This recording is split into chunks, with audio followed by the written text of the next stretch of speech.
lady. Hey, I got a lady. Hey, name is the upper echelon, she a debater, baby. She can give it to you straight, no chaser. She got the smarts, she got the heart, she got the confidence, baby, she the upper echelon. You know you intimidated, stupid can't play with smart.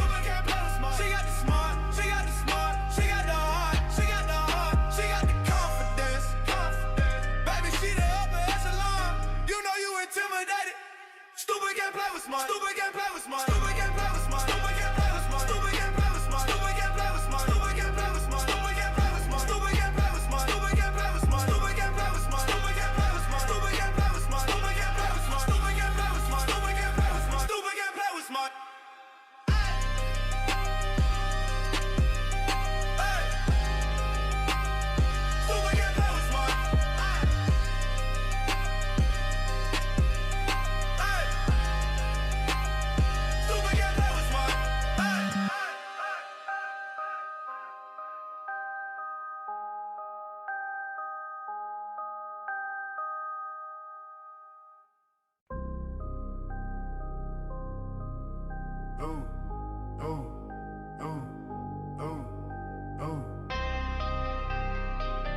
Hey, I got a lady. Hey, I got a lady. Hey, name is the upper echelon, she a debater, baby. She can give it to you straight, no chaser. She got the smarts, she got the heart, she got the confidence, baby, she the upper echelon. You know you intimidated, stupid can't play with smart. She got the smart, she got the heart, she got the confidence, baby, she the upper echelon. You know you intimidated, stupid can't play with smart.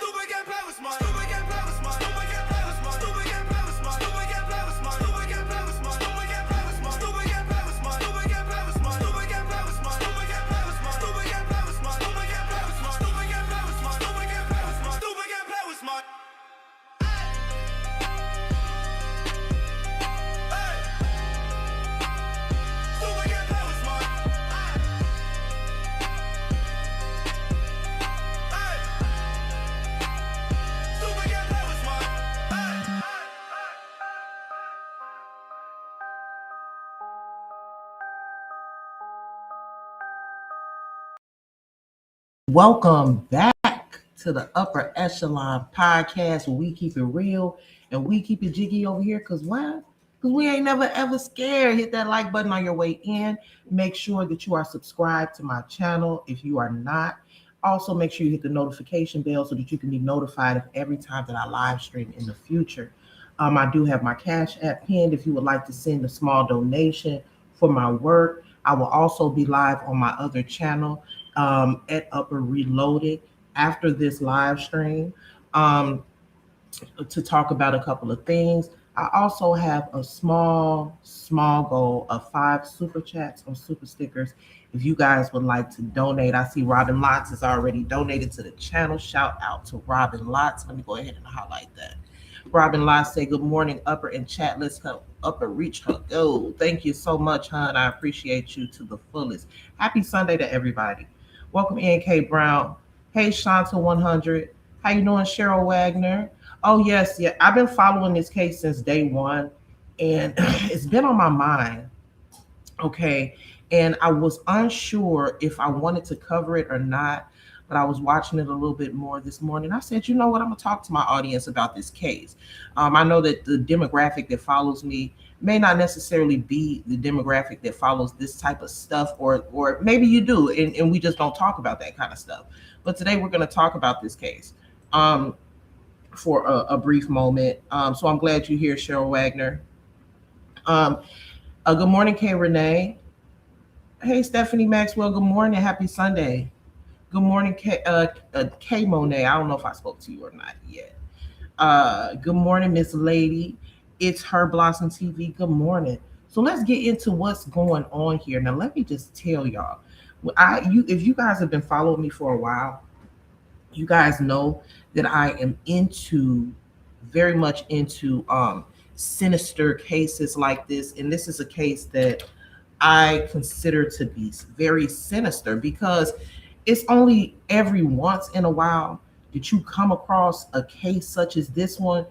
It's giving very much so 90s vibe, um, murder mystery. Now, I want to show you guys exactly who I'm talking about, because a lot of people may not know this woman.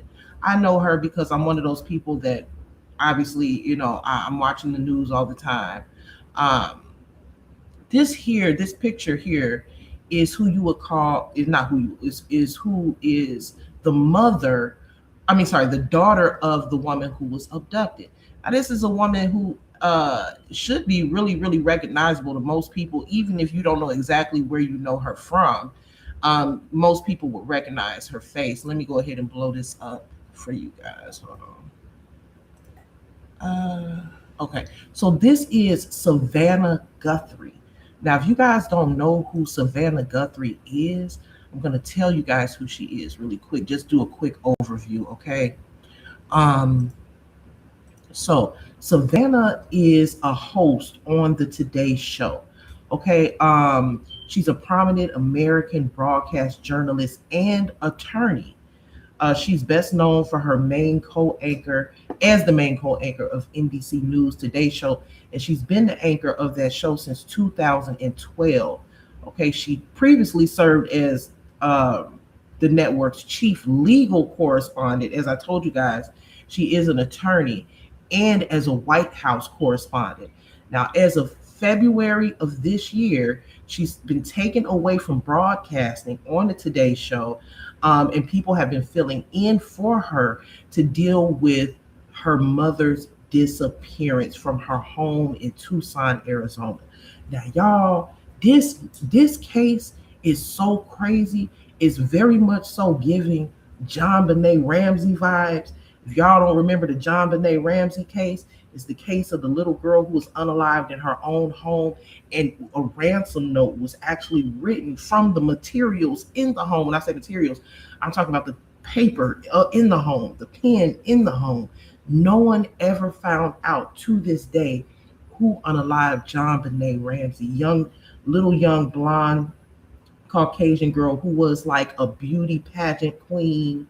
A lot of controversy was around that case because a lot of people felt that her parents were over sexualizing her as a small child, because as I said, she was in beauty pageants. And they think that because of that, she may have been targeted. So this gives me those vibes, because in the case of Savannah's mother, Nancy Guthrie, several ransom notes have been sent out to several different news stations.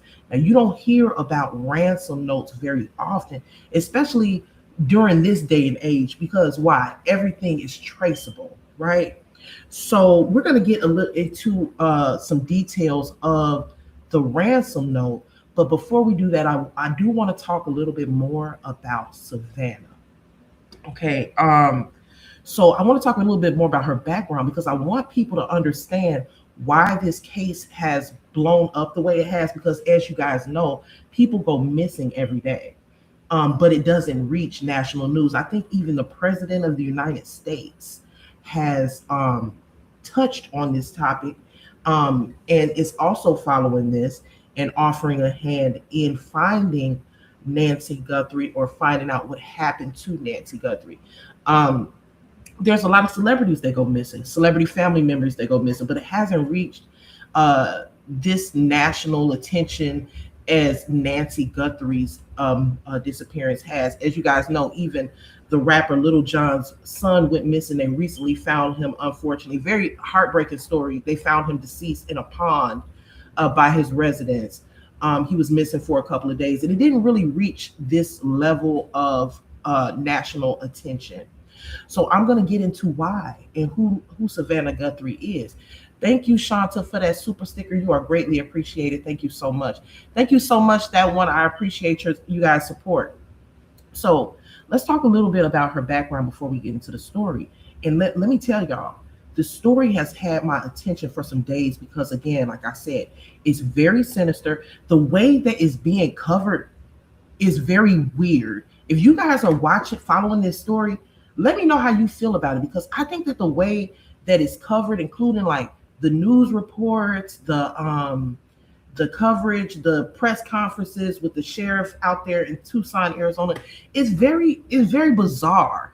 Even the video that they recently put out. Now, Nancy Guthrie, not Nancy, but Savannah, who is the daughter, Savannah Guthrie and her two siblings recently did a video that they posted on Instagram, reaching out to the potential abductors about returning their mother, and that they're willing to work with the abductors because, as you know, ransom notes were sent. But the way that the video was done was so bizarre, y'all. So let's just get into a little bit of her background first. Now, as I stated before, Nancy joined the Today Show in 2007 as a legal analyst, and she covered the 2008 presidential election. And then from that, she became a Today co-host in 2011. Shout out to Cheryl Wagner for that super sticker. Thank you so much. She works alongside Craig Melvin and has been working alongside him since January 2025. She was born in Melbourne, Australia, and was raised in the U.S. She was actually raised in Tucson, Arizona, where she earned her JD, which is her legal degree, from Georgetown University Law Center. She was the recipient of an Emmy Award at the Edward R. Murrow Award. Her family is Michael Feldman, or her husband's name is Michael Feldman, and she has two children. Okay, she has a father who passed away, I believe, when she was a teenager, and now her mother is missing. So we're going to get into a little bit of this story, okay? Let's see. Let me go to my... One second, y'all. Okay, so let's get into a couple of the facts about this case. Now, like I said, I think the case is super, super weird, because before I get into the article, let me give you a brief synopsis of what I have read and seen since the case began. Okay, so I believe at this point we are on day 8. Okay, y'all, day 8 of the disappearance of Nancy Guthrie. My belief is that Nancy is no longer living. Okay, now there are a couple of reasons why I believe that, but let's just go over a brief synopsis of what happened. Okay, so Nancy, now this is the timeline that the sheriff gave to the public. Now, the timeline has changed multiple times since it has been put out, which is also weird. Okay, so Nancy, okay, we're going to call her Mama Nancy, but so we don't get her, because I sometimes get confused with the names. Savannah's the daughter, Nancy's the mom. Mama Nancy took an Uber to her daughter and her son-in-law's home, who also lived in very close to her residence in Arizona. Let me pull this down. Hold on. After she took the Uber there, the brother-in-law and the daughter drove Mama Nancy back home. Y'all following? Shout out to Cheryl Wagner for that super sticker. I don't know if I said that yet. Drove her back home. After they drove her back home, now Mama Nancy has cameras on the outside of her home. However, it did not pick up any video of any person. However, it did pick up motion. So we know that someone came. They don't know if it was a person, an animal, but there was motion detected at her home. At a certain point in time, and I'm gonna play the press conference. At a certain time, at first they reported that the cameras were smashed. This is why I say the case is weird. At first it was reported that the cameras were smashed. Then they were saying the cameras were not smashed. Then they said that somebody came through the front of the home. Then they said it was a possibility that somebody came through the back of the home. One thing that should be noted, and what's very interesting about this case, is that there was no forced entry into the home. They did not report any forced entry. They're being very careful with what they report and how they report it. So we only have a limited amount of information. The back door of the home was open. The front door of the home was also open. Nancy Guthrie, what they believe, later on that night, after Nancy was returned back to her home, she was abducted some hours later. The police found, and investigators, and now you guys, the FBI is also involved, found blood droplets at the front doorstep of her home. Now, when you leave out of her home, there were blood droplets there in the front of the home. However, the blood droplets stopped at a certain point, kind of suggesting that either they tried to take her out of the front of the house and then they turned around and maybe went out the back door, or maybe they picked her up and carried her to a vehicle. We don't know. All they know is that there is a significant amount of evidence showing that she didn't just walk away from her home.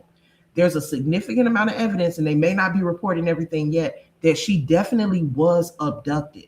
There is blood there at the home. They did do DNA testing on the blood droplets and determined that the blood was Nancy Guthrie's. Okay, so let's get into also another important thing about the case, y'all, is that Nancy has heart issues. So she has a pacemaker. Now, it took me, I had to research this because I don't know anything about pacemakers, y'all. But Nancy's pacemaker disconnected from her cell phone at a certain point in time. Now, some people are saying that the pacemaker stopped because she was, hopefully this is not the case, but that she was unalived. During the press conference, they're saying that that's not true. They're saying that the pacemaker stopped picking up from the app that's on her cell phone because she was taken too far away from it.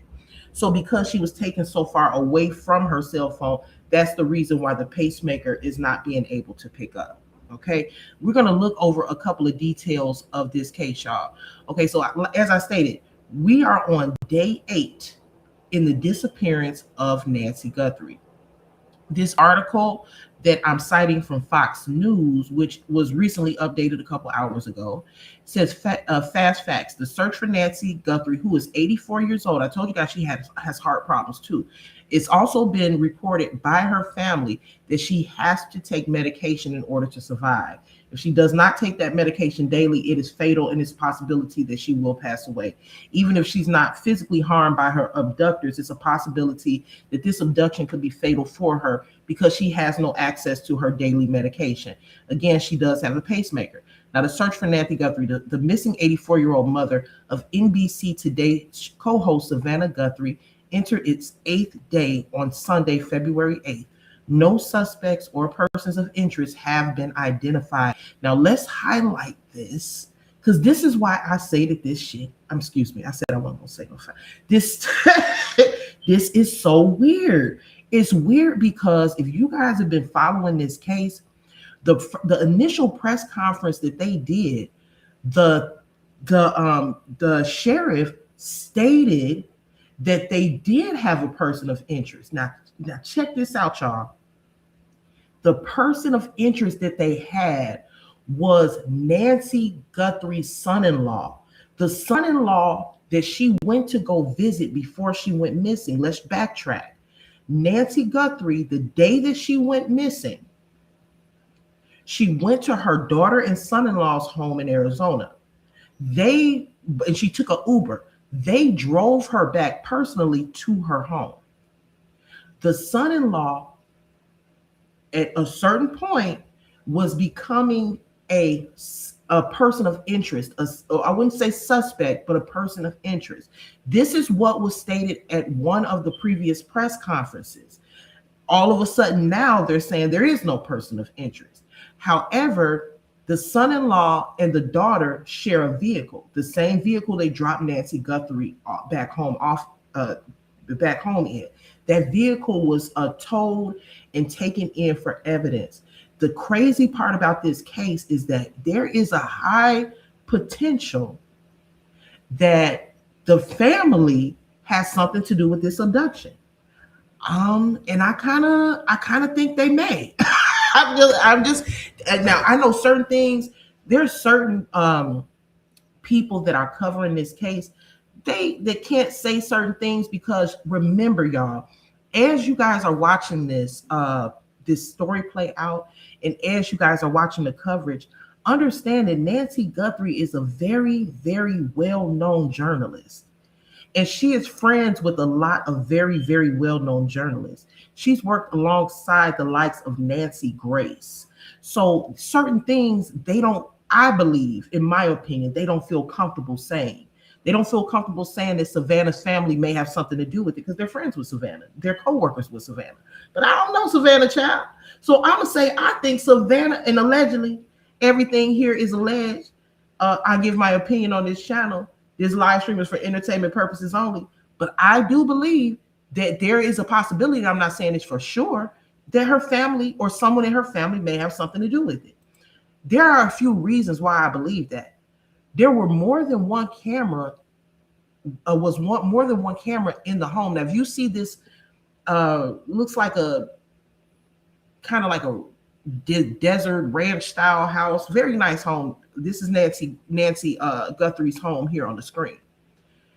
Looks like a pretty large size home.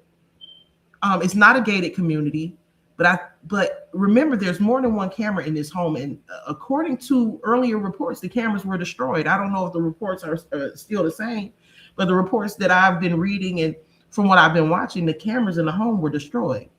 That is a clue. How did they know where the cameras were in the home? How did they know where the cameras were placed in the home? Another fact, the cameras are offline. Now, if there was no subscription for the cameras, now for you guys to know, let me explain what that means. If you guys have your own cameras, I have cameras throughout my home and on the outside of my home. I have what you call Ring cameras. Some people have, there's a whole lot of different brands. You have to have your cameras are going to work if you don't pay the subscription, but if you don't pay, but even though they work, they don't record necessarily and save certain things. It depends on what camera you have. Some cameras just loop around, and they'll record in live action. If you want to check what's going on your camera in live action, you can.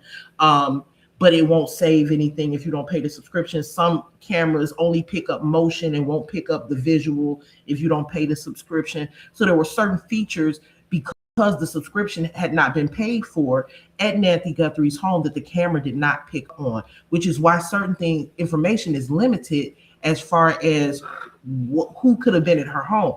Now, I did see a report that there was motion picked up, but the sheriff is saying they don't know if it was a person or an animal. They can't tell. Let me look at some of these comments. Nancy Grace doesn't play. If she feels that something is fishy, she will speak on it. She's so raw. I do like Nancy Grace, but I don't think that the possibility, I've listened to Nancy cover this. I don't think that the possibility that the family is involved should be left out. I just don't. And from what I've been watching, Kelly, what's her name? Shoot. I can't remember her name, Megan Kelly, and others. It seems like they're kind of, just tiptoeing a little. They want to say certain things. They were trying to say it the proper way. But I don't know, y'all. I guess I just have to keep watching it. So that kind of explains why the camera didn't pick up on certain things. Now, it also says in this fast fact list that President Donald Trump told reporters on board Air Force One late Friday that the FBI may be nearing a definitive answer in this case. As I told you guys, the FBI is also involved in this case. The FBI is offering a $50,000 reward for information on Guthrie's disappearance and are vetting ransom notes. Now, let's talk a little bit about the ransom notes. Now, from what has been reported, I don't want to say the wrong thing. Give me 1 minute. Hold on. Because I did. What's this? Hold on.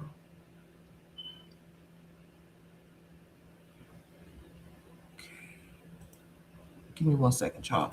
I want to say I'm not going to say don't quote me because I'm pretty sure. Yeah, okay. It's right here, as a matter of fact. The ransom is for $6 million.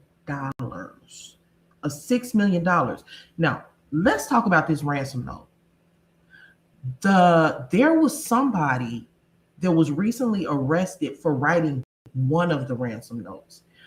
He was recently arrested. They found out that he was one of the people that wrote one of the ransom notes.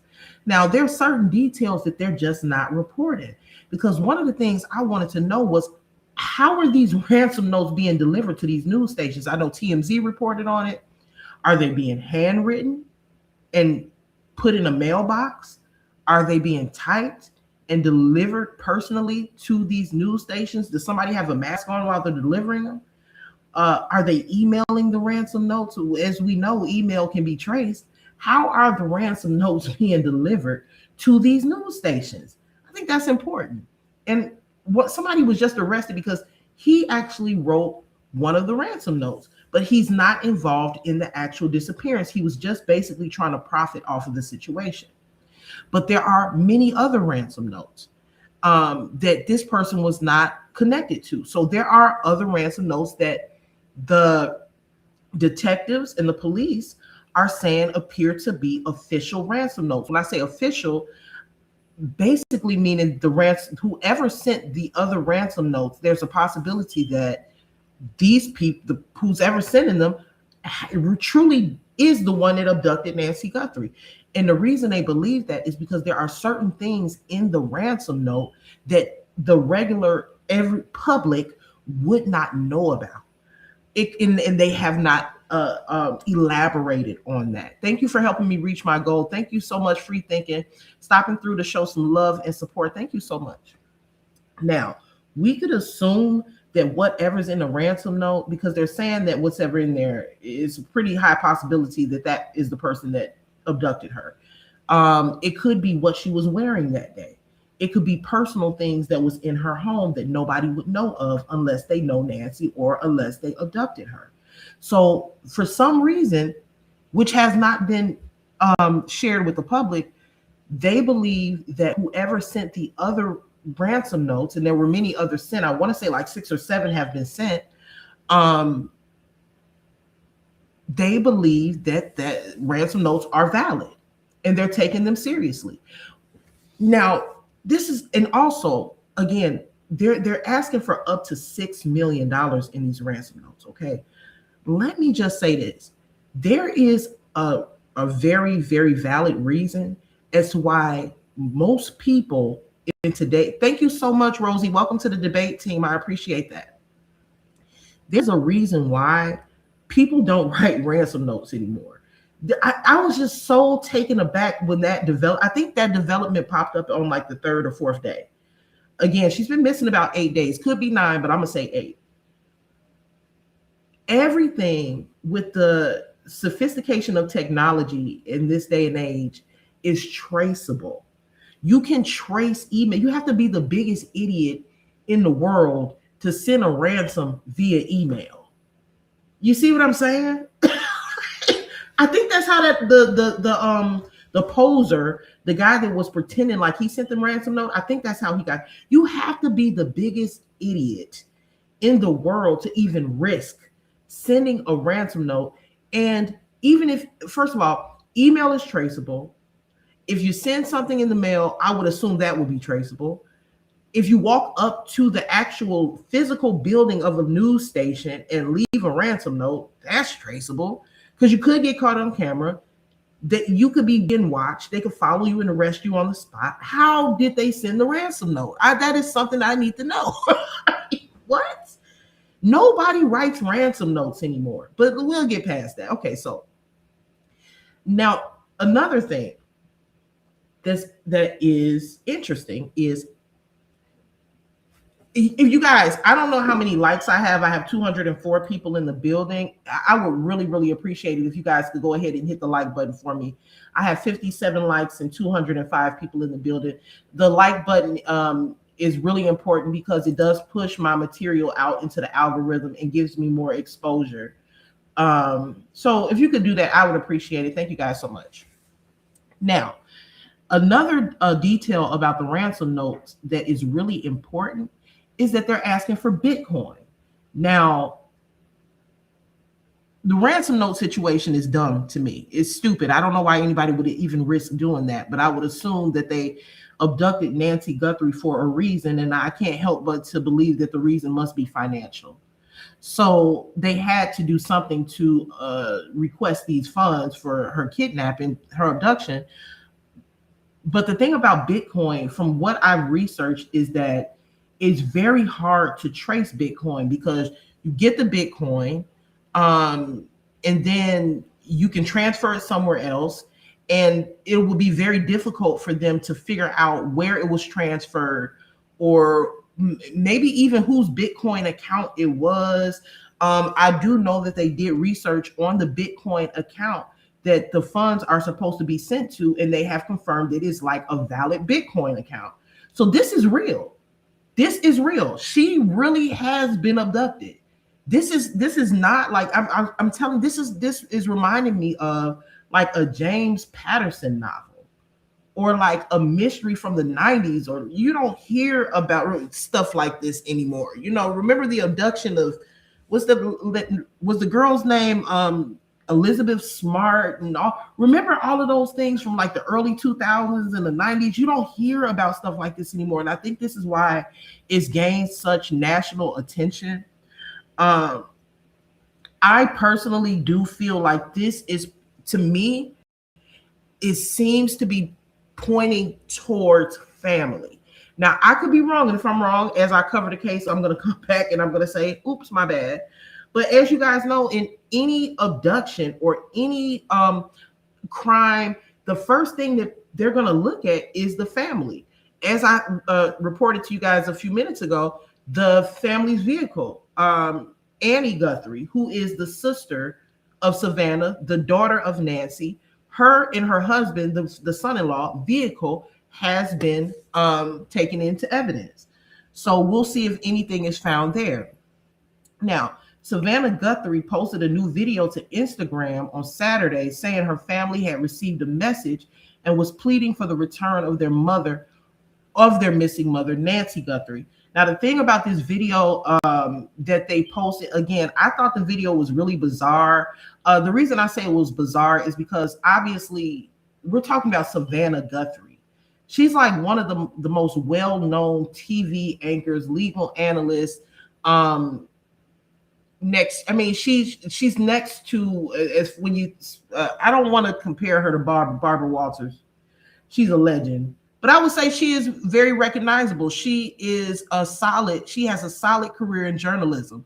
Anytime you work next to Nancy Grace, you're somebody, right? So the reason why I thought that the video was weird, it was done very strangely. The quality of the camera was very poor. It wasn't like a big production. And we know due to her career in journalism, she's been on all of these very prominent news channels. She's covered all of these. She was getting ready to actually cover the Winter Olympics until this happened. She's very well known and very wealthy. So I would have thought that she would have put something out with better quality. But it just seemed like they sat in front of a very cheap webcam, maybe even a cell phone, and did the address the captors. So that was kind of weird. I'm gonna play the video and show y'all. Another interesting thing is the siblings. It's three of them that did the video together to talk to the potential abductors. Her brother, herself, Savannah, and her sister Annie were in the video. None of them ever once said anything to each other. I'm going to play. It's really bizarre. I mean, they never said anything to each other. They never interacted with each other. I don't even think they looked at each other. It was just weird, y'all. I'm going to go ahead and play it, and they all read off of a piece of paper, which is understandable because due to the circumstances, I'm sure they're working with the FBI. Certain things they cannot release to the public, so they have to remember what to say, especially in a emotional situation like this. Some things may come out that you don't want to come out, so I think they wrote things to keep it very clear as far as what to report to the public, because this was placed on Instagram. Now I don't know, because I have to go check. I have to check, but I don't. From what the last report that I've seen, they have not had direct communication with the abductors. They've really been communicating with the abductors via social media, via press conference and via news outlets. So they haven't had like any direct communication with them from what I've seen. That could have changed in recent reports. I don't know. So this is Nancy Guthrie's home here. I mean, Annie, oh yeah, Nancy. Oh God, their names. I said I was gonna call her Mama Nancy. This is Mama Nancy's home. Another thing I find interesting is when you look at this, from what I've heard, the neighborhood is actually very poorly lit. It is a very poorly lit area, very, very dark. The homes are like very far apart from each other. It's not like a typical neighborhood. It's a very upscale, rich neighborhood. She lives alone in this home. All of the homes have like their own particular amount of acreage. Like, as you can see, there's a home back here, and they have a pretty decent amount of space in between all of the homes. So it will be difficult for a neighbor to see something. However, I did read somewhere that a neighbor did say that they saw a mysterious white van parked next to or down the street in the area prior to Mama Nancy Guthrie being abducted. So according to neighbors, recently there was a mysterious white van parked in the vicinity of her home. So that's interesting too. Let me read some of my comments before I move on. Let me see what you guys are saying. Oh, I'm all the way up here. Don't you guys think this is weird though? Isn't this giving like real murder mystery vibes? It gave a weird vibe, the video. It did, right? I'm getting ready to go ahead and play it in a minute. Yeah, they took evidence out of her house. Like, I did see that as well. They did raid, I don't want to say raid, but they did go into her home and take some evidence out of her home as of last night. Nancy never went back home is why they were at Annie's house. Well, that's not that's not the reports that I read. I read that Nancy Guthrie, she took a Uber to her daughter and her son-in-law's home earlier in the day. And from what was reported, they drove her back to her home. And she went missing from there. Now, don't forget, Nancy's blood was found near the front porch, near the front door of her home. Shut up. My dear, let me shock you a little. Research who Savannah Guthrie's husband is. Epstein. What? The FBI and other law enforcement being back at Annie's house last night, while they aren't saying there is leading back to Annie's husband. While they aren't saying there is leading back. Yeah, he was, Annie's husband was initially a person of interest. Now they're backtracking on that, and I'm not exactly sure why. Let me see if I can find, where am I at? Okay. We're going to get back to this video because I want to take you guys over to, where is it? You guys, I don't want to look at the press conference just yet. Is this it?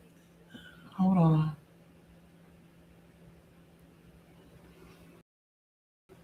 Hold on.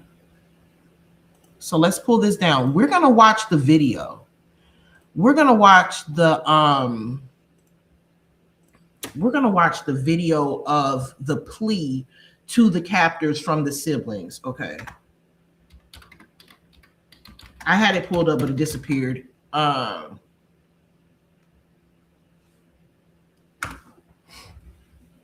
Okay, here it is. Let's go ahead and click on this. Let's go up. Okay.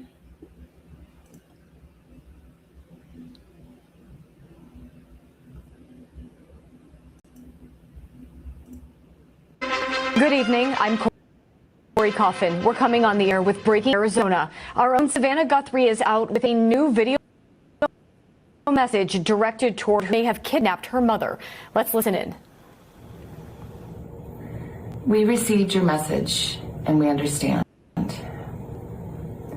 We beg you now to return our mother to us so that we can celebrate her. This is the only way we will have peace. This is very valuable to us, and we will pay. Now, police have been looking for. I want to watch the whole video. I'm going to pull up the whole video. Let me watch this part again, though. If you see how mundane they are, they were like this throughout the whole video. Well, they did acknowledge each other. This is not the original video, y'all. I want this. If you guys see this, what I have on the screen, this is not the original video. I'm going to find the original one. This video here, it appears they're holding hands. This is not the one that I remember seeing. Hold on one second. Let me stop sharing this one and let me find the other one. Hold on. Let's see. Instagram.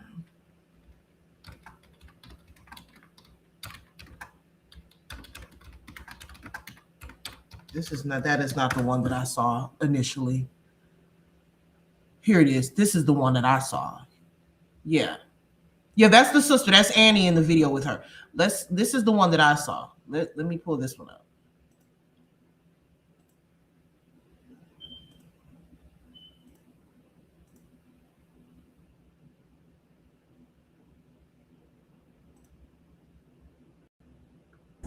However, we live in a world where voices and images are easily manipulated. We need to know, without a doubt, that she is alive and that you have her.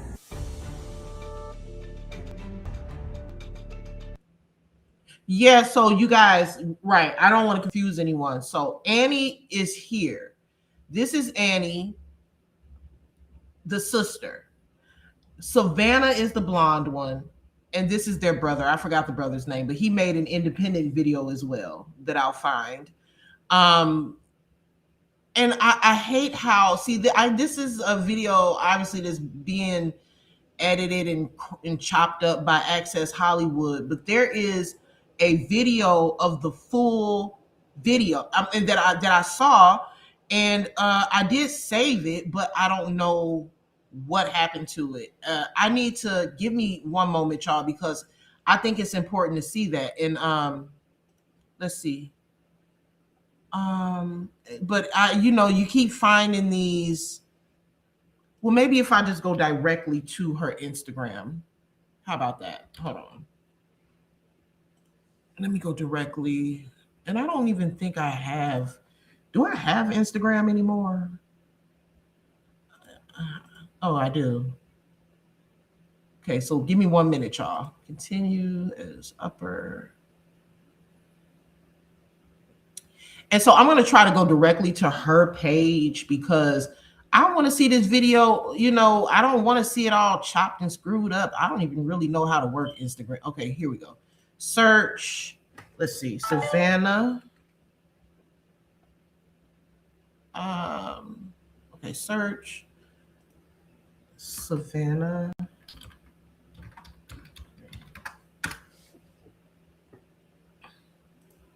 Okay, they say she posted. Here it is. Here is her account. Thank goodness.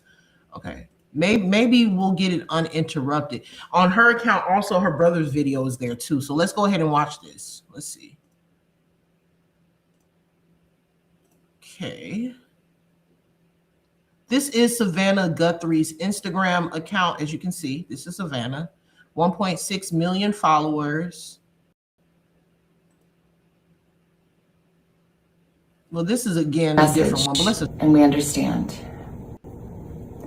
We beg you now to return our mother to us so that we can celebrate with her. This is the only way we will have peace. This is very valuable to us, and we will pay. We received your message, and we understand. We beg you now to return our mother to us so that we can celebrate with her. This is Cameron Guthrie. I'm speaking for the Guthrie. This is the brother, guess he said his name is Cameron Guthrie Guthrie. family, whoever is out there holding our mother, we want to hear from you. We haven't heard anything directly. We need you to reach out, and we need a way to communicate with you so we can move forward. But first, we have to know that you have our mom. We want to talk to you, and we are waiting for contact. This is Cameron Guthrie. On behalf of This is the one I'm talking about, y'all. This is the one that I said is a little bit bizarre, okay? They all have pieces of paper, very poorly lit. I don't know. It was just bizarre to me. I don't even know how to explain why it was bizarre. I guess I wasn't expecting this quality of a video from somebody of Savannah's status, but you know, that it could mean nothing at all. It could just mean that they didn't want all of the glitz and glam and all of the, you know, production. They just wanted to keep it simple. That could just be it. Of our family. We want to thank all of you for the prayers for our beloved mom, Nancy.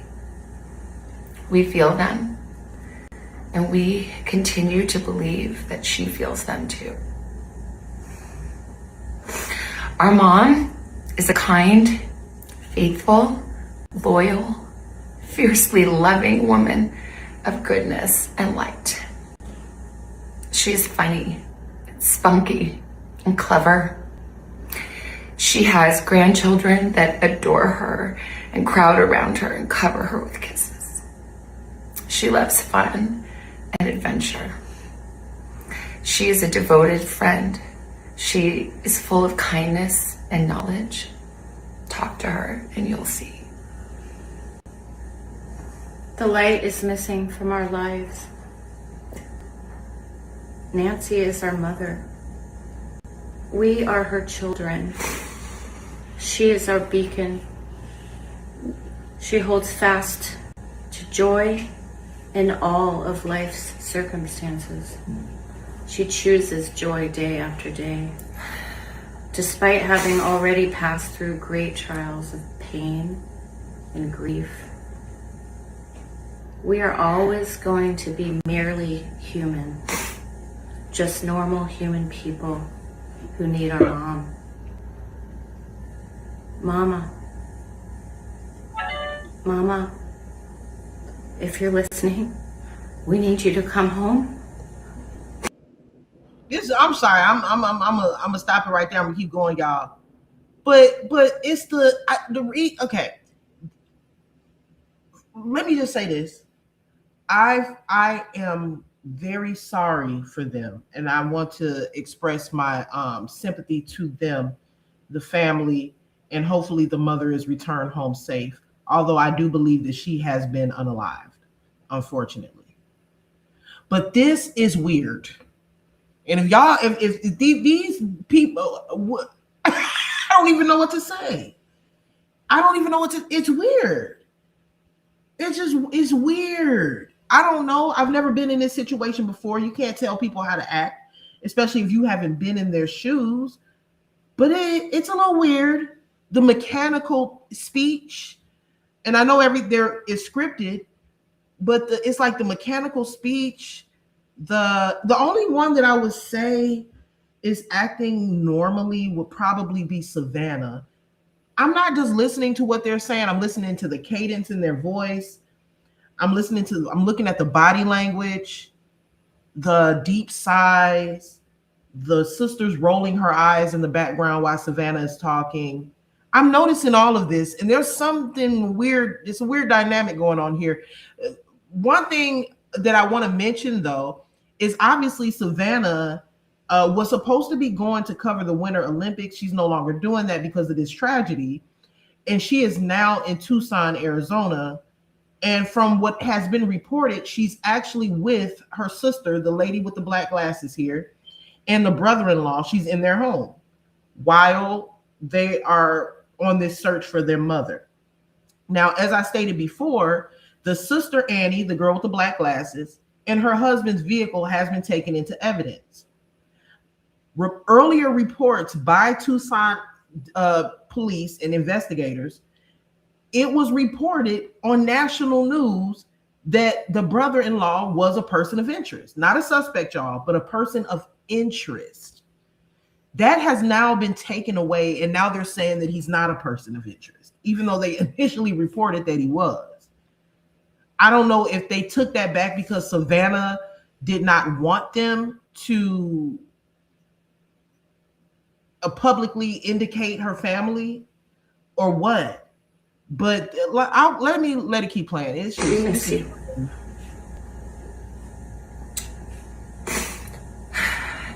our mom is our heart and our home. She is 84 years old. Her health, her heart is fragile. She lives in constant pain. She is without any medicine. She needs it to survive. She needs it not to suffer. We too have heard the reports about a ransom letter in the media. As a family, we are doing what we can.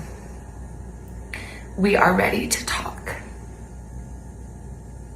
However, we live in a world where voices and images are easily manipulated. We need to know, without a doubt, that she is alive and that you have her. So let me stop it there really quick because I want to commentate on that. So, and because I think that part, what Savannah said, is very telling and very important, because what she's saying here with her siblings is that they are willing to pay these abductors whatever they're asking for. However, before any payment is sent or before they are willing to work with these potential captors, they need to see signs of life, meaning they need to know, obviously, that their mother is alive. They're not going to be sending any payments to any potential abductors who are looking to extort them out of millions of dollars. As we saw in the previous article, the ransom is requesting up to $6 million. Now they're requesting this in Bitcoin, obviously, so that it's not traceable. But the family is saying here, look, we're willing to work with you all, but we need to know that our mother is alive. So Savannah and her siblings are asking for signs of life. And the reason why that they're asking for this is scary as well, because they're obviously, the family knows things via the investigators that the public may not know yet. One of the things that we do know, however, is that there are signs in Nancy Guthrie's home that shows that she did not simply walk away, meaning that the police believe that she was abducted for a reason. One of the reasons that we saw was the blood on the front porch, on the steps, the blood droplets that have been tested and confirmed to be Nancy Guthrie's. So that is a sign that Nancy is either hurt or she's unalive, God forbid. So the family obviously knows these details. If there was blood on the front porch, what does that mean? Does it mean that she was hurt? Was she hit upside the head? Did they harm her? Did they do something to her that could potentially cause her death? They don't want to send these funds and the woman is not alive. Okay. The family is actively, publicly being extorted. Whoever did this is a brave soul, because whoever did it is going to be caught. We know that for sure. We want to hear from you, and we are ready to listen. Please reach out to us. Mommy, if you are hearing this, you are a strong woman. You are God's precious daughter, Nancy. We believe and know that even in this valley, He is with you. Everyone is looking for you, Mommy. We will not rest. Your children will not rest until we are together again. We speak to you every moment, and we pray without ceasing. And we rejoice in advance for the day that we hold you in our arms again. We love you, Mom. Love you, Mom. We love you, Mom. Stay strong. We love you, Mom. We love you.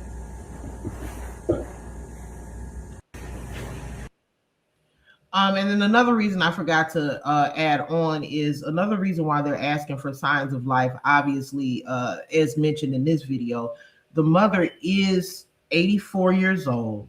She does take daily medication to keep her alive. The pacemaker that the mother has is no longer connected to the app on her phone. And that can mean anything. It doesn't necessarily mean that she's deceased, but they have no way of tracking her. Okay, so this is a really weird situation. What I'm going to do now is, let's see if she has anything else. She did, Savannah Guthrie did post about 3 days into her mother's missing disappearance. Just a simple post here that says, please pray, on her Instagram. This was about 5 days ago. And as you guys know, it's been about 8 days since Nancy has been missing. She posted a picture here on her Instagram that says, please pray, with a caption saying, we believe in prayer. We believe in voices raised in unison, in love and hope. We believe in goodness. We believe in humanity. Above all, we believe in him. Thank you for lifting your prayers with ours for our beloved mom, our dearest Nancy, a woman of deep conviction, a good and faithful servant. Raise your prayers with us and believe with us that she will be lifted by them in this very moment. We need you. He will keep in perfect peace those whose hearts are steadfast, trusting in the Lord. A verse of Isaiah for all time, for all of us. Bring her home. I'm glad that I read this because it really speaks to her religion, her spirituality, and her faith, her belief in God. And that is an important part, because I did fail to mention that, again, remember what I said, these reports are so strange during these press conferences. They'll say one thing 1 minute, then they'll take it back. Then the police and investigators, they'll say another thing and take it back. One of the things that they said was that the reason what alerted everyone that Nancy Guthrie was missing was because she didn't go to church. And so one of the church members called family and said, hey, your mom didn't come to church. She never misses a Sunday. Can you go check and see if everything is okay? Now, the weird thing about that is that it was just discovered that Nancy Guthrie does not go to church in person. She's been going to church virtually since COVID.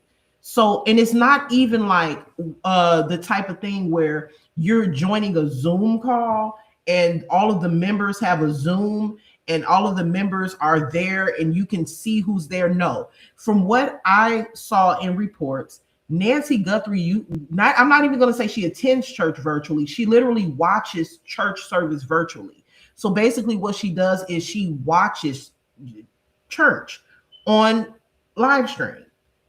So how would somebody know that she was missing? That part is so weird. And that has been raised on a lot of different podcasts and a lot of the Megyn Kelly show, Nancy Grace. That the part about how the family was even alerted that she was missing is questionable. She doesn't even go to church in person. Why would it be such a big thing to alert the family? Oh my God, your mother didn't come to, I'm worried. She doesn't even go in person. She's virtual. Maybe she just, and so we have to get an understanding as to how does Nancy go to church? That part to me is important because whoever reported her disappearance should be held into question. Why did you report that she was missing? Why would you contact the family and say, and she was missing, but what alerted you that she was missing? Because not attending a virtual church service is not of concern. Usually when people are reported missing and the family doesn't know about it, it's because they don't go to work for 3 or 4 days. And so the employer becomes worried or concerned. Or maybe the person hasn't been to church in person in 2 or 3 weeks. And at this point, it's like, because, people do get sick. So maybe you can sit a Sunday out because you're not feeling well. That's not that is very strange to me. I'm sorry, but if you think about that, it's really weird. Who reported to the family that she was missing for the family to then for Savannah to then need to come to Tucson and for this whole investigation to get kicked off? Who initially reported it? Because her missing one Sunday service is not an emergency in my book. So who called and said, hey, she's missing? That person needs to be held into question as well. Do y'all agree? They need to figure out who called and reported this. Because that is not something to report that somebody may not have showed up to a virtual service. Maybe they have the flu. You don't immediately jump to, oh, they've been abducted. Oh, they've been unalived. Oh, this is this huge emergency because they missed a Sunday service. Seems to me like it's a possibility that whoever reported it may have known something more sinister was going on here for whatever reason. So maybe they need to look into that as well. Let's see if she posted anything. I said that this could be the first Super Bowl in years. Nope. Okay, so let's go ahead and get out of this. And then we're going to play a little bit of the most, I believe this is the most recent press conference. It was posted on, no, this isn't the most recent one. Let me see. Hold on. Give me a second, you guys.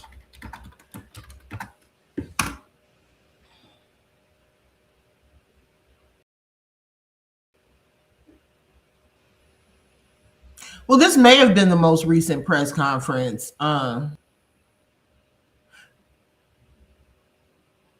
This one was 2 days ago. So let's just see. Okay.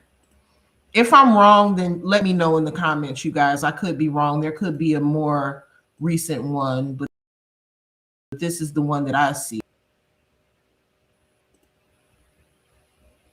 And as you guys watch these press conferences, I want, for those of you who are interested in this case, I encourage you guys to go look back on the previous press conferences that have been held for Nancy Guthrie, because if you watch them in order, the information changes. One moment they'll say one thing, the next moment they'll say something else, and then the next moment they'll retract it. And I think that this is what I think. I don't think that it's being done maliciously or intentionally. I think that the reason why some of the information is being taken back, one of the things that is now being taken back, retracted, one of the statements that's being retracted is the fact that Nancy Guthrie's son-in-law was a person of interest. They've now said that there is no person of interest at this time. And I think that that is because the FBI is now involved, and initially the FBI wasn't involved. And so now that the FBI is involved, certain things the police cannot put out, or certain things they may need to retract. Now, you guys got to remember, this is Tucson, Arizona. Like, I'm sure that they don't deal with like a whole bunch of crazy crime. This may be the first time that they've had to deal with participating in press conferences or reporting to national news, and all of these eyes are on them as they are investigating this case, and they may not know what to say. So I expect certain mistakes to be made in these press conferences. Like, I get it. It's not like it's a huge metropolitan city that goes through all of these different crimes and murders and holds these press conferences regularly. So that could be it as well. So I'm going to play what I found to be the most recent press conference. And again, if there's a more recent one, then I'll just come back later on tonight or tomorrow and cover it. Let's get past this ad first. You don't have chairs?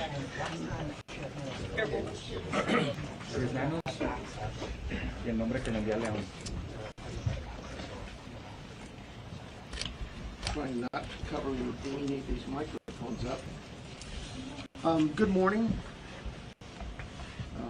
I hope you've been kind of informed of the rules. And I'm going to try to get as many, if not all of you, an opportunity to ask a question. But last time we tried this, it was just kind of chaotic, people yelling. So I'd ask that you just kind of be patient with me, pay attention to the questions asked, because sometimes you guys want to ask the same question twice, and you're going to get the same answer. So to help yourself get what you can out of this. I'm going to give you one question and a follow-up, okay? But before we get there, I do have some comments. First of all, I want to begin by offering our condolences to our partners at the State Department of Public Safety. Tragically lost 2 members last night in a helicopter crash up in Brotherhood, Arizona. So if you keep them in your prayers, Colonel Glover and his team, I'm sure, would greatly appreciate it. Along the same lines, I think you all saw last night, I'm trying to speak up, not yell, because apparently I talk soft. We saw last night the family, you know, they just, understandably so.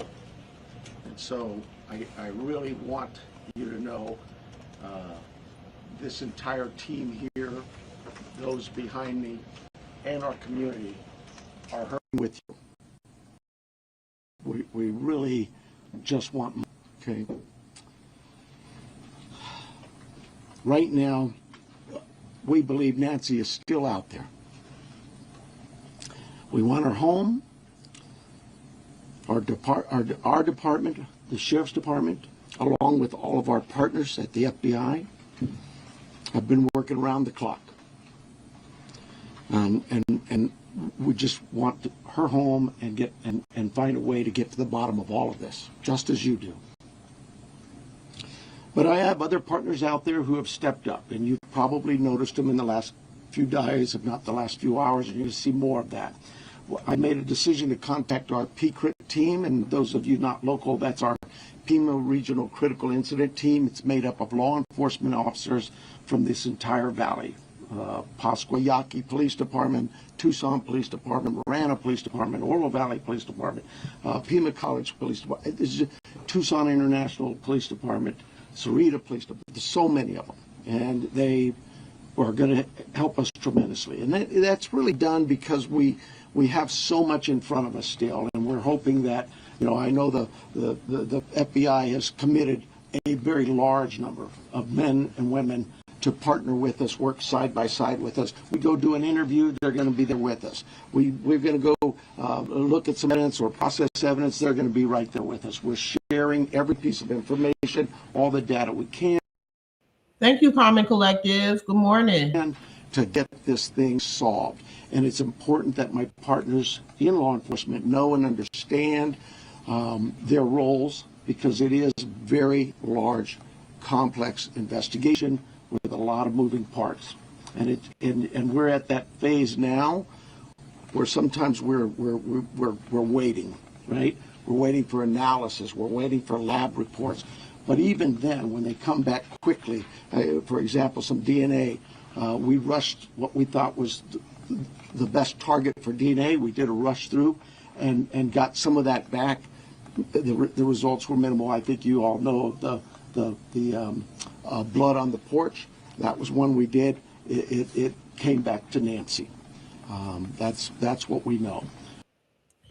So let me stop that right there, because I do want to say this. Now, as I told you guys earlier on in the live stream, we did do a DNA analysis on the blood on the front porch that did come back to Nancy Guthrie. But the reason why he's saying that is because I think that what they were looking for in the analysis was a mixture of DNA.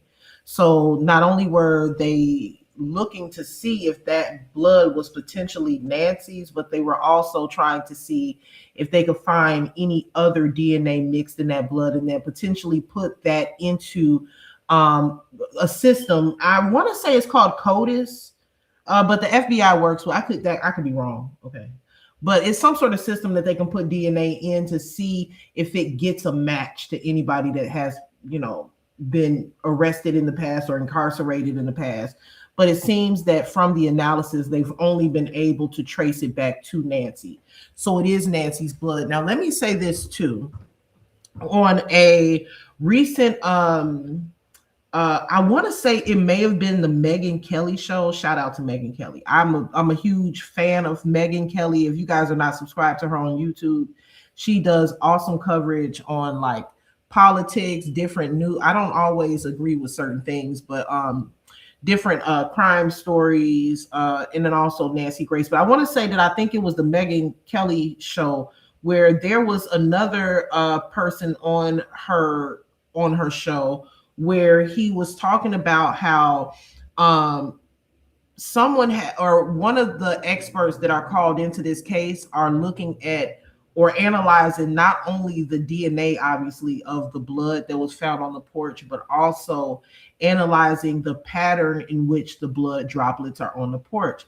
Now, you do have people who are like blood splatter analysts or specialists, where they can tell if the way that the blood is placed on the ground or on the wall or wherever can not 100% determine, but give an example as to how this person may have been harmed or lost their life or so on and so forth.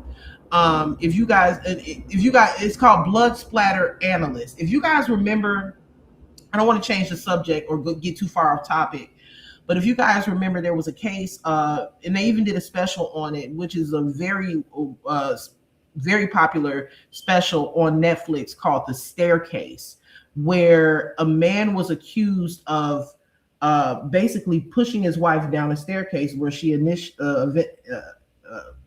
up losing her life. Now, the thing was, the husband was saying that she fell. However, he was being accused of pushing her. And then they even accused her of being beaten in the head and the blood splat. And so the reason why I'm bringing this up is because during that case, they brought in a blood splatter analyst or professional, and that person was able to determine, due to the pattern of the blood splatter on the walls of the basement in that home, how she may have lost her life and whether or not it was an accident or a homicide. Now, in this case, Nancy Guthrie, the way that the blood droplets are found on the ground or on the porch outside of the home, there are some analysts that are saying that the way that the pattern looks, it looks as if she was walking, not being carried, but walking, and that the blood was that the blood was dropping onto the porch as she was walking.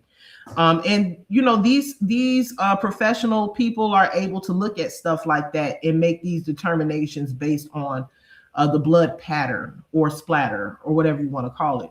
I do want to, one thing that I do find interesting is that, again, I want to bring this up again because I said it earlier in the live. Now, initially, this same guy here on my screen, when he was making initial reports, they said that Nancy there was no forced entry. The front door was open. The back door was open. Now, when you look at the blood splatter stops at a certain point. So there's a couple of droplets outside on the front porch, and then it just stops, which is strange. But then the back door is also open. So then a lot of people are asking, well, did they try to take her out of the front door, change their mind, and then walk to the back door? And if that happened, was there blood drops found inside of the home? They're not speaking on a lot of what was in the home, but you would think that if there's blood on the outside of the home, that there would be blood on the inside of the home. You would assume. So I'm going to let him continue. But there's still more items that have been submitted. We just haven't them back yet. But in the meantime, we're not just sitting on our haunches waiting. We do have a number of leads coming in. And that's why FBI to be able to get out there and handle these leads, come in as quickly and as expeditiously as we can. And every single lead is looked at, every one of them. And so we're gearing up. You probably have some questions about what you've seen in the last couple of days. I'll gladly answer those at that time. But it really is about getting our partners out there. To be fair to that scene, the first night, Saturday night, it was just us. Since then, the FBI and others have asked, can we go and see it as well? And that's what you've been seeing. But it is a very important case to not just me and my team, but this entire community, all of our law enforcement partners.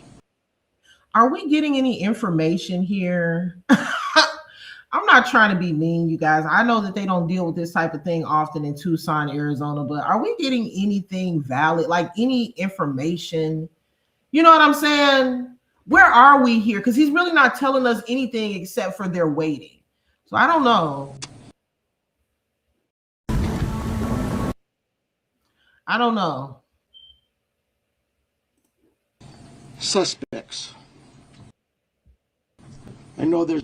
Well, let me read this comment. Dodging. Hold on, let me go down so that you guys can see what comment I'm talking about. Where is it?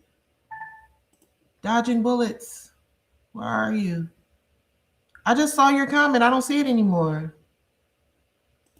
Well, anyway, so a comment came in. Dodging bullets says she's not missing, she's unalived. Well, she's missing and unalived, if possibly, because for her to be gone for 8 days now, it's not looking good. I'll say that. A lot out there about suspects, and I want to be very clear. At this time, we have not identified a suspect or a person of interest in this case. Lies. That's a lie. Lies, because now I don't know what is going on with this police department, but I don't know what's happening here. This is some strange stuff. How do you come out publicly and say that the son-in-law is a person of interest, and then come out 4 days later, or maybe 3 or 4 days later, and then say all of a sudden we have no person of interest? What happened to the son-in-law? And why is he no longer a person of interest? And why was he initially seen as a person of interest? He should be a person of interest, in my opinion. I'm not trying to put anything on anybody, but you would think that he would be a person of interest, because wasn't him, the son-in-law, and Annie, the daughter, the last people to see her alive? The last people to see a person alive is always the person of interest. So why are they afraid to say that? Is it because Savannah Guthrie doesn't want them to say that? Because, you know, Savannah does have a lot of power in the media. She's a Today Show host. So I'm just wondering, why are they lying? You did clearly say that the son-in-law was a person of interest. Now all of a sudden you're saying there is none. Run that back, Turbo. Hold on now. You can't just take that back. That is weird. That is really, really weird. And like, why are people just allowing them to just get away with that? What do you mean there's no? Where are the people that are supposed to be asking questions? Where are the journalists in the audience? What happened to the son-in-law, sir? That's what I would have said. They probably would have put me out. Sir, didn't you just say 3 days ago? We're working our best to do that. But to be clear, we have nobody of interest. Bullets, I do see you. Yes, I can see you on one screen. I just can't see you on my other screen. But I can definitely see your comments though. Or any suspects that you would consider a prime suspect, which is just not there. We're not there. The timeline, I think we've got it on the board, do we not? This is a timeline that we have been able to do, the things that we've had processed. Various pieces of electronics that we've gathered. And you look at some of this, and I know you're going to say, well, why did it take you so long to get this to us, Sheriff? Well, because one thing, it's got to go out and be processed at different lab sites. And sometimes that stuff comes back to us, and like you, we have questions. And we say, wait a minute, what is this about? What about this? Could it be that? And so it's sent back, or it's sent somewhere else. So, and that's happening with all of the things we see, that process, that review, and that questioning of, all right, what is it we're looking at? Hey, Risa, you said I sound familiar. You may know me. Are you from Chicago? So I'll go over it with you. You can see it on the board there, but at about 5:32 p.m., these are approximate times. 5:32 p.m. Let's look at this. February 1st, 2026 at 1:47 a.m. Now, this is all after the son-in-law, hours after the son-in-law and the daughter drop her back off at home. Okay, February 1st. What's today? The 8th? Yeah, she has been missing 8 days. 1:47 a.m. The doorbell camera disconnects. Okay. 2:12 a.m. Software detects person on camera. No video available because there is no subscription. But even the police department is saying they don't know if it was really a person. It could have been an animal, according to them. I don't believe it was an animal. I believe it was a person. Nancy travels. Let me put this on mute. At 2:28 a.m., her pacemaker app shows disconnect from the phone.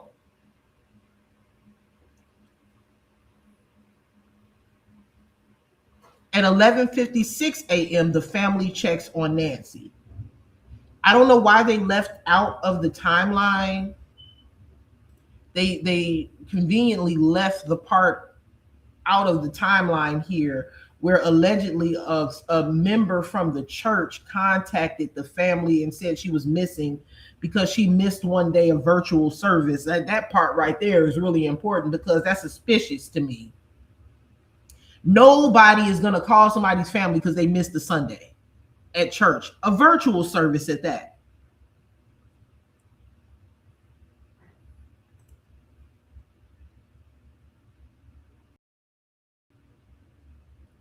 Come on, why is this in the way? You can't even. So we know 2:20 shows disconnect. Okay, 11:56 a.m. family checks on Nancy. At 12:03 p.m., 911 call to the police department. At 12:15 p.m., patrol arrives. So this began. Let me see. They're only showing the okay, let's go back. So January 31st, 2026, Nancy travels to her family's home. I'm trying to read it. Let me see if I can zoom in. No. So, okay. Nancy goes to her family's home at 5:32 p.m. So that afternoon, the day before her disappearance. At 9:48 p.m., her family returns Nancy home. So at 5:32 p.m., Nancy takes the Uber to her family house. At 9:48 p.m., the family brings her back. So she was there for a few hours and they brought her back that night. At 9:50 p.m., the garage door closes. About 3 hours later, her doorbell camera disconnects. So you're going to really tell me, I'm asking the Pima County Police Department, whatever, that y'all are not going to look at her family as suspects. So y'all not going to look at her family as suspects. So you have no person of, how do you not, I just think it's weird that they would come out and say that there's no person of interest. There's a lot of interest in Annie Guthrie and her husband. What do you mean? Even if they're not suspects, they're still people should still be considered persons of interest. They were the last people to see Nancy Guthrie alive. They were the last people known to be on her property. They were the last people to see her before her disappearance. So I think it's a little weird that they're saying that there's no person of interest. I also think it's a little weird that they took in the vehicle for evidence. How do you take in their vehicle for evidence and say that you have no interest in these people? These people, the Pima County, I think I'm saying that right. The Pima County Sheriff's Department initially came out and said that the son-in-law was a person of interest. Now they're saying that he's not. Let's just say this. Certain things they need to look at. one of the things they need to check is if anybody in the family is having any sort of financial problems. Okay. Now we know Nancy, we know Savannah isn't having any financial difficulties or issues. Okay. I don't even think Savannah lives in Arizona with her I think that she lives like, I don't know. I don't think she lives in Arizona. I think she's just there because of this happened. But they need to look into, does anybody in the family have any type of financial issues? From what I've researched, the son-in-law is like a teacher or something. And then Annie, the daughter, is like an author or something like that. So obviously, these are not rich people. Obviously. Okay. So obviously, this abduction was financially motivated. Was there any life insurance claims taken out? I don't know. They need to definitely look at if there's anyone in the family or anyone in close relation to Miss Guthrie, Miss Nancy, that has any financial issues here, because that plays a part. Whoever got into Nancy's home, I don't remember them saying that there was any forced entry into the home. Meaning that if there truly was, because they're not saying too much, but if there was no forced entry into the home, then that means that someone that she knew did it. Because who just let somebody into their home unless they have a key? Any family members with a key? It's very typical for siblings, your children, to have keys to your home, especially if you're 84 years old. Why would you be 84 years old, living alone with heart problems and medication that you have to take every day? Your health is you're so fragile, and your health is in such bad condition at this point that you can't even leave the house to go to church in person. And you mean to tell me that none of her children have a key to her home? Why doesn't the Puma County Sheriff Department want to let us know if there was any forced entry? They keep taking stuff back, saying it and taking it back. Was there any forced entry? Because if there wasn't, that is a key detail. How did the abductors know where the cameras were in her home to where they were able to disconnect them? Whoever did it knows where her cameras are. Does she have maids that work in her home?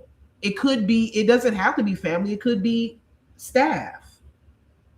Could it be a groundskeeper, a gardener, a maid? Was she having any work done on the home? I read somewhere that her roof possibly had been worked on recently. Have they checked her cell phone? Have they dumped her messages? Possibly, I know she's 84, but is she on social media? Has she gotten any new friends lately? But let them continue here. But for them to continue to say there's no person of interest, I think that's weird. There's a lot of people I would be interested in.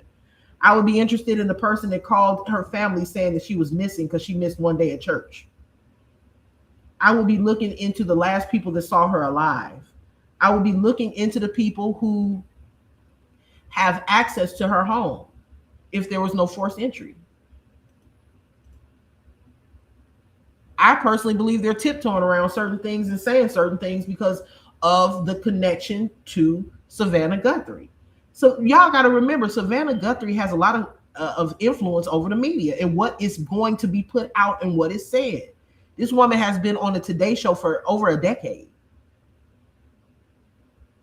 She rubbed shoulders and elbows with Nancy Grace. This lady has a lot of influence on what is put out and what is not put out about her family. Period. She does. So I'm not trying to make any accusations. However, I think that they're trying to intentionally stay away from implicating the family. Okay, because had this been anybody else, they'd be all on the family's ass. Okay, do y'all remember when what's that girl's name? I think her name was Elizabeth Smart. She was abducted, and the first person they looked at was the family. They was all on the family's behind. Turned out the family had nothing to do with it, but they were all on the family's behind, all in the media, blaming the family and everything. So there is a shift in the dynamic of the way this case is being handled, and I do believe it's because it's Savannah Guthrie's mother. I mean, just being honest here, just I do. Let me take this off. Approximately, I can't stress that enough, at approximately 9:48 p.m. At 9:50 p.m., that garage door closes. It is that time we assume that Nancy's home and probably going to bed. Sunday morning, early morning at 1:47 a.m., the doorbell camera disconnects. At 2:12 a.m., software detects a person on a camera, but there's no video available.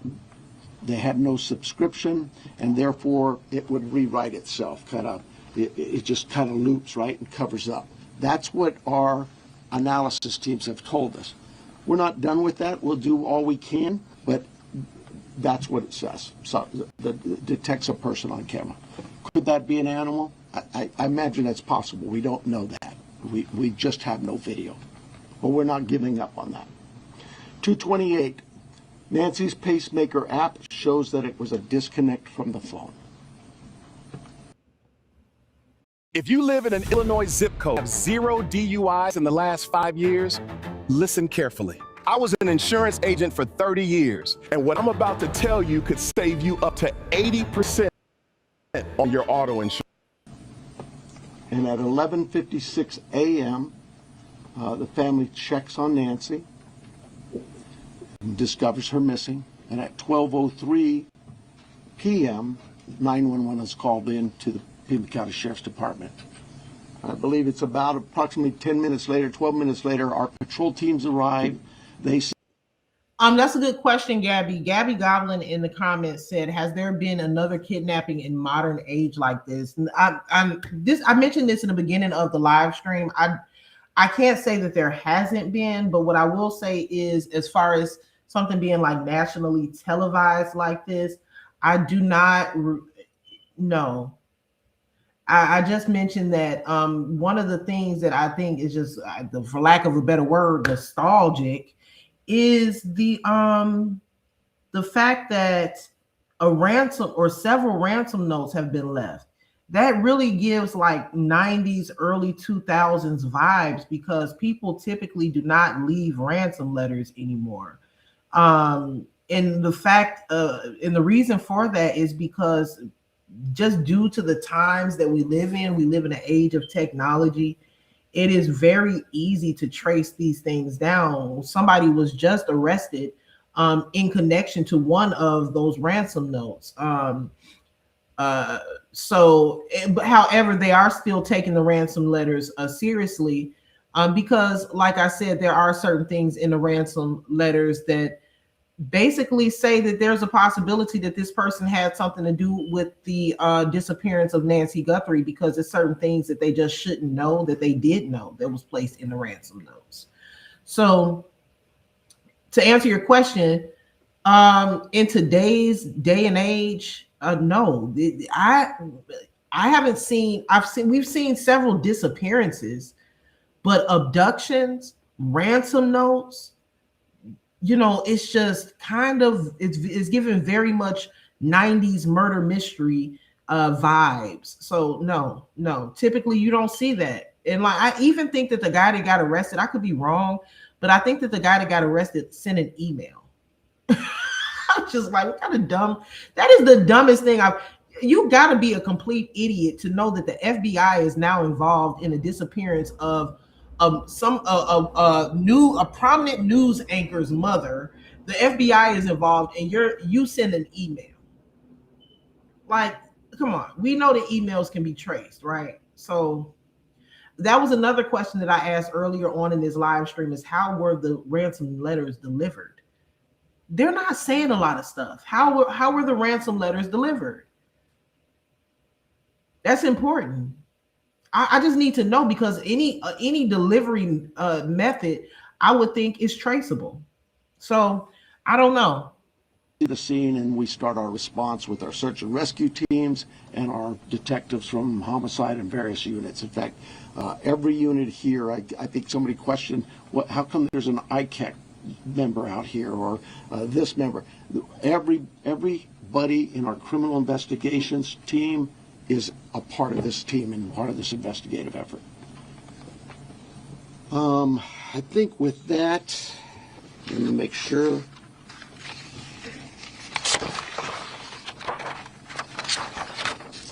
Now, I want to clarify some things that I may have already done, but yeah, I've gone over with the blood at the front door, the doorbell camera. It was removed. We know that, but we're not confirming that any cameras were smashed or destroyed around the house. I don't know where that came from, but that's something we're not confirming. The car, So it has been reported by several news outlets and several podcasts that cameras were smashed or somehow destroyed around the home. That's what I initially thought as well. So I don't know, but I think that the reason why people are saying that is because they didn't. I initially thought that, but the reason is because there was no subscription to the camera. So meaning that there's a lot of things that they can't obtain from the footage. They have motion detectors and stuff like that, but as far as footage, they don't have that because she didn't have a subscription. So I think that before people realized that there was no subscription to the camera, they assumed that the cameras were destroyed because the police department did not have footage. So I think that was an assumption. Car that was at the home, it's just standard investigative practices. It's part of the search warrant scene, court orders.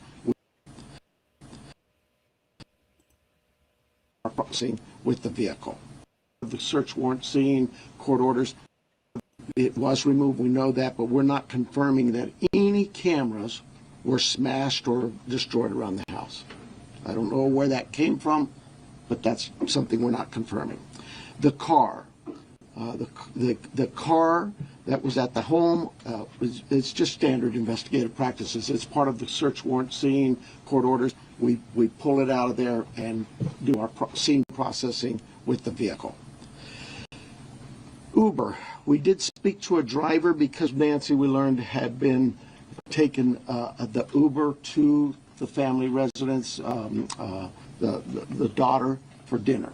And we located that driver and spoke with them and got that information. The house, you guys got this, I think, conducting follow-up.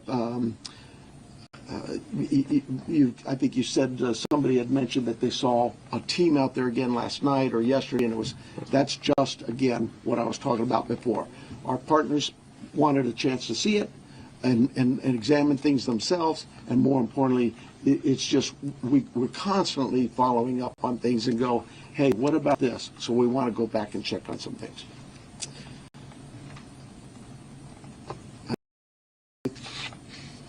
Oh, here's the other thing.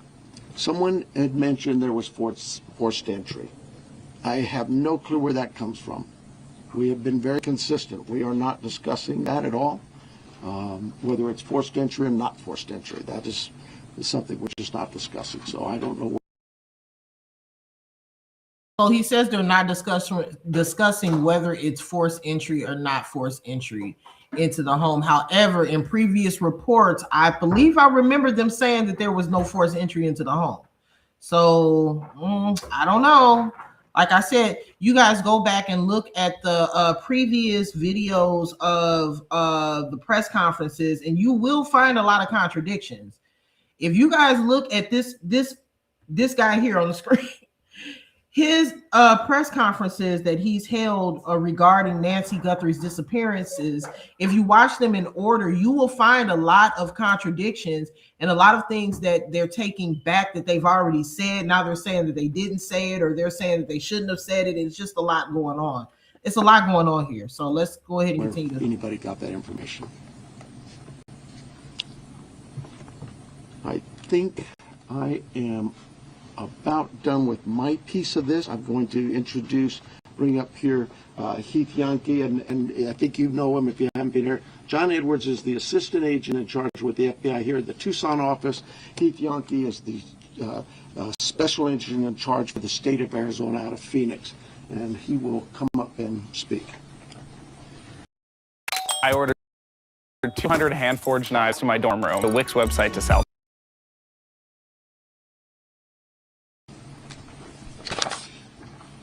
Thank you, Sheriff. Hello, I'm Heath Yankee, the special agent in charge of the FBI's Phoenix Division. Okay, so this is the FBI coming up to speak now, guys. Now, for those of you guys who are unaware, a lot of times investigations normally start off with the local police department, but then once the FBI gets involved, they pretty much take over, which explains why certain reports have been changed, statements have been retracted, certain things they're saying is not basically the police department. When you listen to what they're saying during the press conferences, they are being a lot, as time goes on, they're being a lot more selective with what they put out, what they say, how they say it. They're not giving any definitive answers or anything like that. And obviously that change has come about because the FBI is now involved. Once the FBI gets involved, they're basically in control of the narrative. What is being put out to the public, and which is too much information out, and you give too much to the public that will compromise the investigation. So you can definitely tell that more seasoned, professionals are now in charge of this case. Okay, so let me go ahead and continue to play what he's getting ready to say here. First, I want to let the Guthrie family know that our hearts are heavy for them. After last night, it is clear that you and your family are in pain. Please know that we are doing everything to bring your mother home.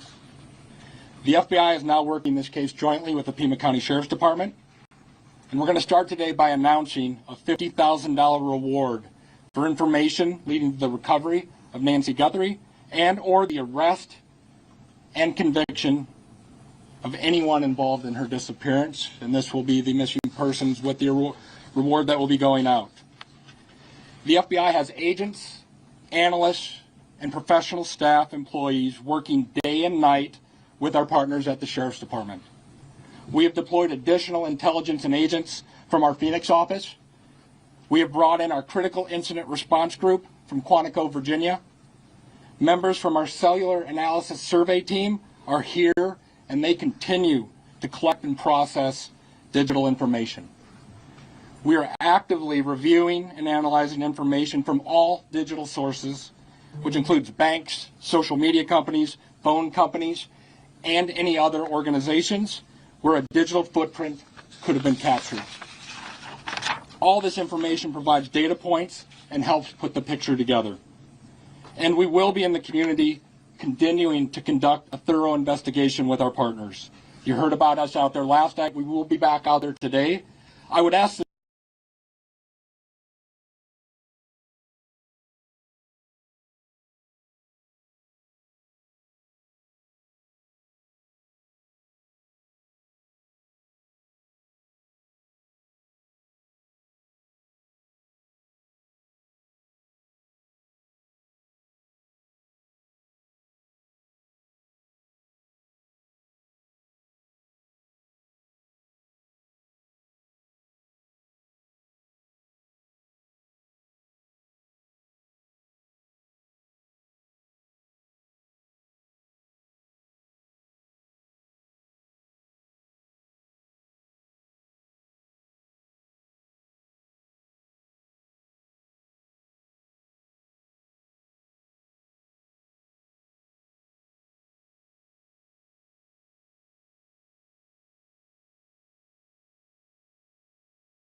media give our investigators the space to do their jobs while they're out there. Next, regarding the ransom letter. We are aware of a ransom letter that was sent to the local media and then to national outlets. As with every lead, we are taking it seriously. We are in communication with the family, and while we advise and recommend from a law enforcement perspective, any action taken on any ransom is ultimately decided by the family. Thank you to those in the community that have called in. For anyone out there that may have information, no matter how small you think it may be, please report it. You can do so by calling 1-800-CALL-FBI or online at tips.fbi.gov. My next message is to those imposters who are trying to take advantage and profit.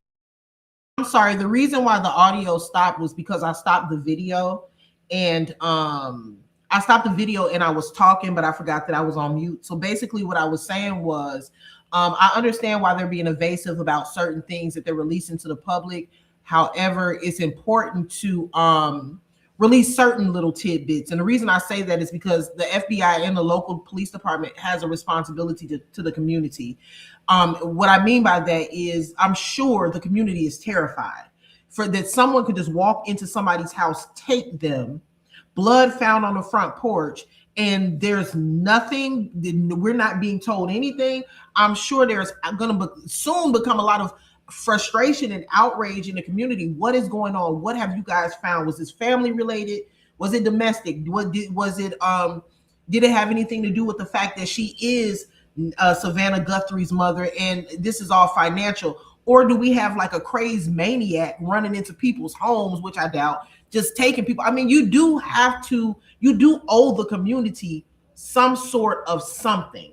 You know what I mean? So I do think that they're going to come out and say something, because I do want to know what was found in Nancy Guthrie's home. Her home was searched either early this morning or late last night. I don't think they're going to come out and tell us everything, but I would like to know something. Did you guys find anything? Was there anything unusual? Any other blood in the home that you might be thinking about testing? Just something, you know. Any other cameras in the from this situation. We will investigate and ensure you are held accountable for your actions. We have made one arrest related to an imposter ransom demand, and a complaint will be presented to a magistrate judge later today. You will get more on that from the FBI and our U.S. Attorney's Office here in Arizona when it becomes available. To anyone that may be involved, do the right thing. This is an 84-year-old grandma. This is an 84-year-old grandma that needs vital medication for her well-being. You still have the time to do the right thing before this becomes a much worse scenario for you. Please return Nancy home. Thank you. Okay, great.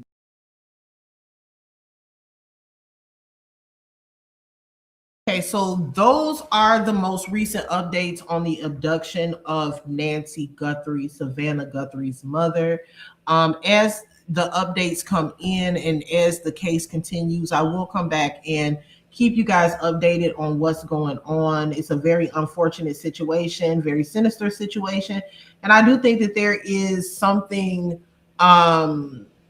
there's something else within this mystery that is really just not being released to the public. I do think that the FBI knows more than obviously they're telling us, which is protocol. Donald Trump spoke on it, which was strange, but Donald Trump made a recent statement about the FBI getting very close to some very definitive answers when it comes to this case. I thought that was kind of weird, but that's what he said. So we will, I will keep you guys updated on what's going on with this situation. I want to say thank you to everybody that joined me today. I will be live on my other channel at Upper Reloaded. in a couple of hours because I want to have a discussion with you guys over there. If you're in here and you have not hit the like button, I would really appreciate it if you guys would go ahead and hit the like button for me. Very important for you guys to do that. If you're here and you're new, please subscribe to my channel if you haven't already. And I appreciate everyone who was here and with me and helped me to reach my goal. And I will see you guys soon. All right, y'all. Peace.